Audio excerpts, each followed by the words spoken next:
Hello, everybody. It's Chris Payton, genealogist based in Ayrshire in the west coast of Scotland. But as you can probably tell from my accent, I don't originally come from this parish. I come from a wee island off the coast of Scotland called Ireland. I'm from Carrickfergus in County Antrim in Northern Ireland. And it's in that regard that I want to talk to you just briefly about a new course that I've written, which is now available on Pharos Teaching and Tutoring Limited, and which we taught twice a year. And that's called Progressing Your Irish Research Online. Now, I've had a lot of fun writing the course. The aim of the course is to try to help people become better genealogists with the vast amount of records that are now available online for Irish research. So it's 5 weeks long, and the first lesson is entitled Understanding Ireland's Boundaries, Key Repositories and Platforms.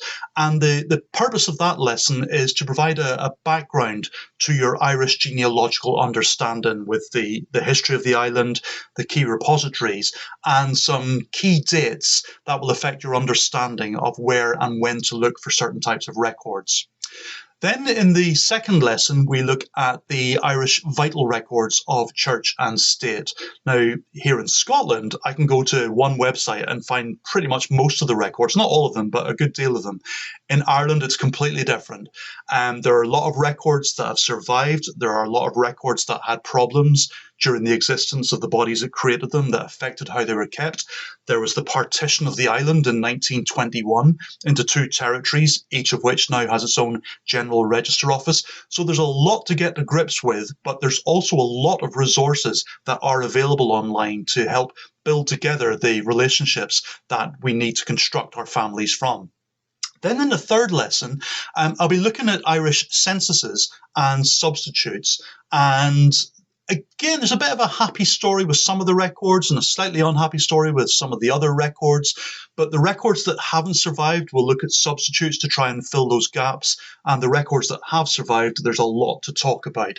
So these records can help to progress our understanding of how families related, the individuals related to each other within a family, and also their occupations and what they did for a living and all sorts of other details.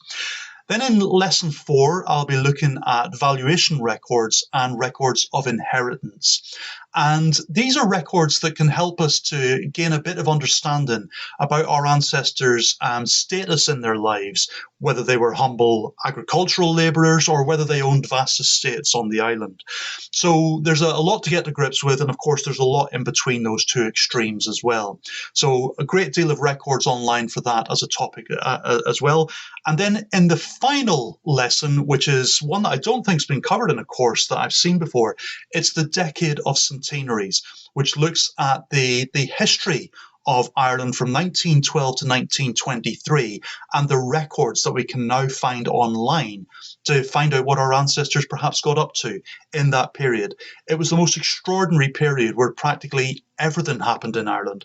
So I'll be covering topics from the Home Rule movement, the Dublin lockout, the suffragette movement, First World War, and then, of course, into the latter half of that period, the Revolutionary period, the Easter Rising, the War of Independence, and the Irish Civil War that tragically led to the loss not only of lives, but to a lot of genealogical records that we could have done with in our research.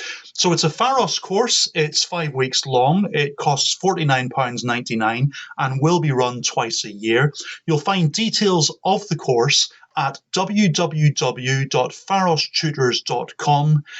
That's www.pharostutors.com. And throughout the course, there'll be a dedicated forum that you can use to place answers to questions that are asked during the lessons. There'll be a chat session once a week. There'll be a lot that we can interact with each other to discuss things that have been raised within the topics that are discussed. And of course, you've got me on hand as well for 5 weeks, and I'm happy to answer any questions I can with your own personal research in that period as part of the course. So I'm really looking forward to this course. There's a lot that I've achieved in my own research in Ireland over the last 20 years. There's a great deal of stuff now available online that can help you to achieve a lot without visiting the island. Of course, if you can get to Ireland, get to Ireland. It's a great place to visit. But until then, this is the stuff you can get on with in the meantime. So very much looking forward to getting underway with the next course, and I hope to see you soon.